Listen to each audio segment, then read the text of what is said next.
Jamaah kaum muslimin sidang Jumat rahimani rahimakumullah. Alhamdulillah, segala puji bagi Allah Subhanahu wa taala yang terus melimpahkan nikmat dan karunia-Nya kepada kita. Wabil khusus kita masih berada di bulan Muharram, tepatnya pada tanggal 24 Muharram 1445 Hijriah. Berbicara Muharram, selain ia merupakan salah satu dari bulan-bulan haram, ia merupakan bulan yang diagungkan di sisi Allah Subhanahu wa taala. Bulan Muharram juga dinamakan dengan bulannya Allah, Syahrullah, menunjukkan bahwasanya bulan haram ini memiliki kedudukan yang tersendiri baik di sisi Allah Subhanahu wa taala. Terlebih lagi di bulan Muharram ini ia memiliki ataupun menjadi satu tanda, yakni dari sejarah penanggalan kalender Islam. Bulan Muharram merupakan bulan pertama di dalam tahun baru Islam, dan wabil khusus ia menjadi alasan ataupun asbab bagi sahabat ketika itu, yakni Umar bin Khattab bersama para sahabatnya, yakni dengan menjadikan peristiwa hijrah Nabi Muhammad SAW beserta para sahabatnya dengan ia dijadikan sebagai tahun permulaannya dalam kalender Hijriyah. Jamaah kaum muslimin rahimani rahimakumullah. Tentu tak lupa hendaknya kita pada yaumul Jumat ini hendaknya memperbanyak membaca salawat kepada baginda Rasulullah sallallahu alaihi wasallam. Allahumma shalli ala Muhammad wa ala alihi wa sahbihi ajma'in. Jamaah kaum muslimin rahimani rahimakumullah. Terkenanglah kita, yakni pada tahun 1445 ini, berarti ketika pada masa-masa permulaannya, jauh sebelum kita hadir di muka bumi ini, ada satu peristiwa penting di dalam sejarah Islam, yakni dengan hijrahnya Nabi Muhammad SAW bersama para sahabatnya, hijrah dari bumi Mekah ke bumi Madinah. Apa yang menarik bagi kita mengetahui adalah bahwasanya pada masa-masa permulaan Islam, bagaimana dakwahnya Rasulullah SAW mengalami masa-masa yang begitu berat, tekanan-tekanan dari kaum kafir Quraisy ketika itu sungguh luar biasa, mulai dari cacian, makian, hujatan, tuduhan, bahkan sampai ke penyiksaan secara fisik. Banyak dari para sahabat Nabi ketika itu disiksa oleh orang-orang kafir kaum Quraisy ketika itu, termasuk tidak luput dari diri baginda Nabi Muhammad SAW sendiri juga mengalami siksaan-siksaan. Bahkan mereka pernah diboikot, mereka tidak ditegur sapa, tidak ditolong di dalam masa boikot yang begitu luar biasa payahnya. Nah, pada masa-masa seperti itulah, dengan peristiwa hijrah ini, dengan perintah hijrah ini, terjadi satu fase yang membalik keadaan pada masa itu. Kalaulah pada masa Mekah selama 13 tahun itu adalah bahwasanya posisi kaum muslimin ketika itu dalam posisi terhimpit, tertekan, tertindas. Dengan hijrahnya Nabi Muhammad SAW beserta para sahabatnya dari Mekah ke Madinah, posisinya menjadi terbalik. Ketika Nabi Muhammad SAW bersama para sahabatnya sudah berada di Madinah, kaum muslimin ketika itu memiliki kendali kekuasaan. Dakwah Islam semakin tersiar, dakwah Islam semakin berkembang, Bahkan bumi Mekah yang ditinggalkan pada saat itu, dengan hijrah itu akhirnya kaum muslimin kembali berhasil membebaskan Mekah. Jamaah dimuliakan Allah Subhanahu wa taala. Memang telah usai peristiwa hijrah itu, dan tidak ada lagi perintah hijrah secara khusus, yakni dari Mekah ke Madinah, karena setelah selesai dengan peristiwa Fathul Makkah itu. Namun esensi hijrah ataupun makna hijrah pada konteks kekinian ini tetap masih berlaku. Ketika kita ataupun kaum muslimin ada yang mengalami kondisi-kondisi jikalau ia berdiam pada sebuah negeri yang mana imannya tidak terjamin, yang mana ia tidak bisa beribadah dengan baik, dengan aman, maka perintah hijrah ini menjadi penting untuk ia lakukan. Artinya perintah hijrah dari negeri kafir ke negeri kaum muslimin, ataupun dari negeri yang mana ia tidak bebas menjalankan agamanya, ataupun bahkan sangat dikhawatirkan iman kita ini bisa lepas daripada diri kita, maka tentu hijrah ini merupakan satu hal yang masih sangat penting di dalam kehidupannya. Artinya perintah hijrah secara fisik berpindah dari satu tempat ke tempat yang lain dengan dalam rangka menjaga iman, ataupun agar ia bisa beribadah, bisa menjalankan keimanannya dengan lebih baik, maka hijrah itu masih bisa dilakukan. Ini makna hijrah yang pertama.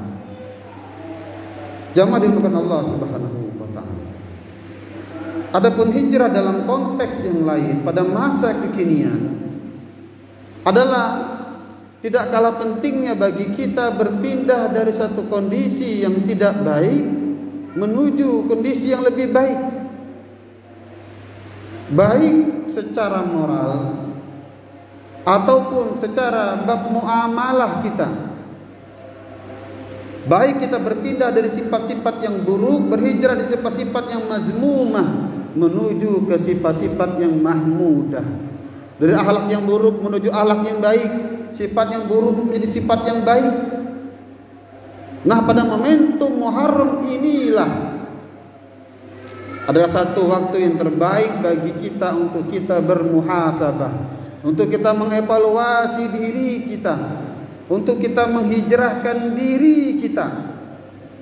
Tentu esensi hijrah yang pertama di dalam bab ini adalah bagaimana kita menghijrahkan, yakni dari i'tiqad kita, keyakinan ataupun akidah kita, dari akidah yang batil, akidah yang sesat menuju akidah yang sahihah, dari keyakinan yang salah menuju keyakinan yang benar sebagai tuntutan Allah dan Rasulnya.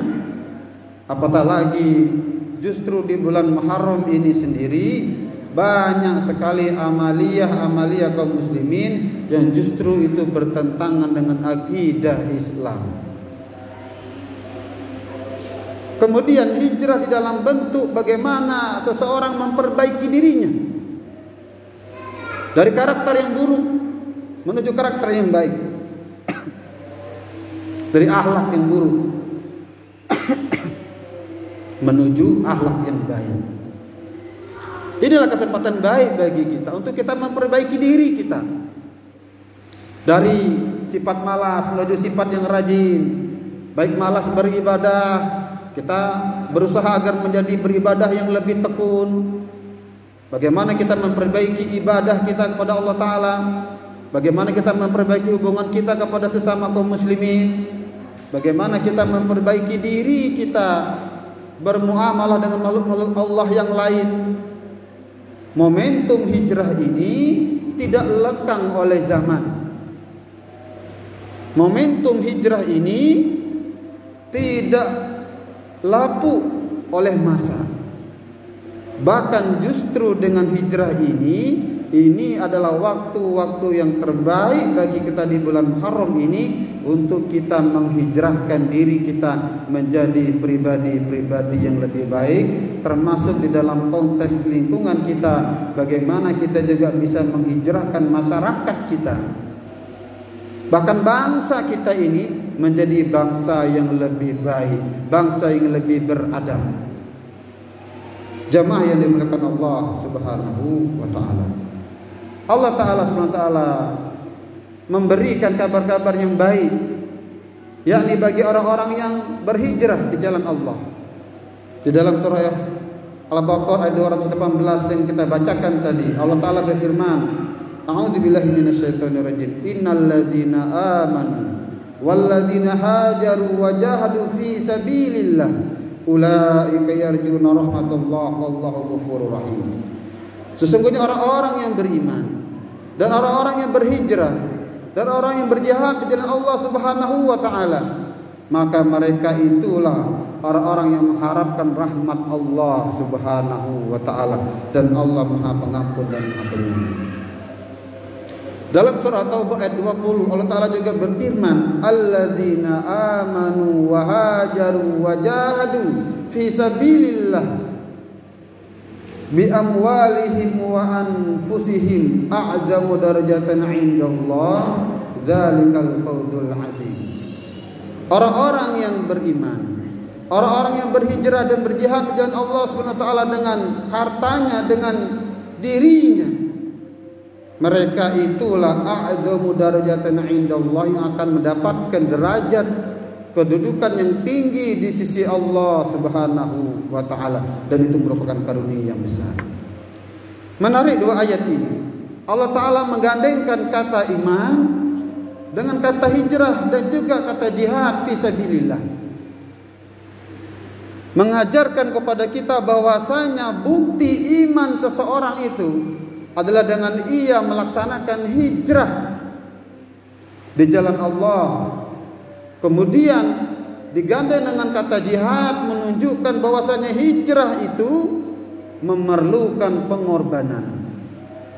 Sebagaimana Nabi Muhammad SAW beserta para sahabatnya hijrah dari Mekah ke Madinah, mereka mengorbankan segala-galanya, meninggalkan kampung halamannya, meninggalkan keluarganya, meninggalkan harta bendanya, berjalan menyusuri padang pasir yang begitu luas, yang begitu panas, dengan ancaman-ancaman akan ditangkap, disergap, dibunuh oleh orang-orang kafir ketika itu.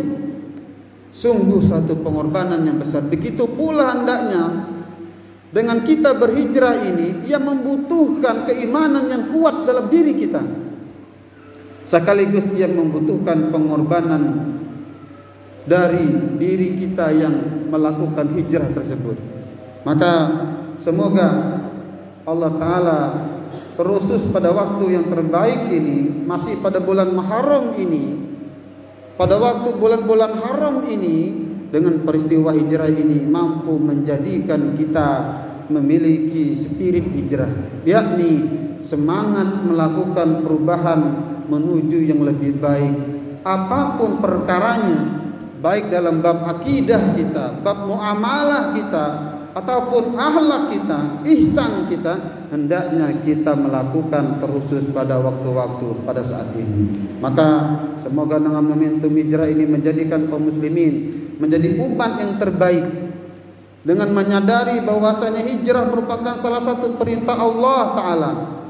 Kemudian ia melakukan hijrah ini sehingga dengan hijrah ini mampu menjadikan kaum muslimin kembali memiliki izzah, menjadi kaum yang disegani, menjadi bangsa yang dihormati, menjadi jamaah yang senantiasa diridhoi oleh Allah Subhanahu wa taala, sebagaimana disebutkan dalam surah At-Taubah, wasabiqunal awwaluna minal muhajirin wal ansar walladzina tabauhum bi ihsan radhiyallahu anhum wa radu an wa a'dalahum jannatin tajri tahtal anharu khalidina fiha abada dzalikal fawzul azim. Allah taala mengabadikan kaum muhajirin dan ansar sebagai contoh yang baik di dalam kehidupan kita, dan orang-orang yang terdahulu memeluk Islam dari kalangan kaum muhajirin dan ansar dan orang-orang yang mengikuti mereka dengan baik, bahwasanya Allah Ta'ala telah meridhai mereka dan mereka pun ridho kepada Allah Ta'ala, dan Allah Ta'ala menjanjikan bagi mereka surga yang mengalir di bawahnya sungai-sungai, dan itu merupakan karunia yang besar dari Allah Subhanahu wa Ta'ala. Barakallahu li wa lakum fil Qur'anil azim wa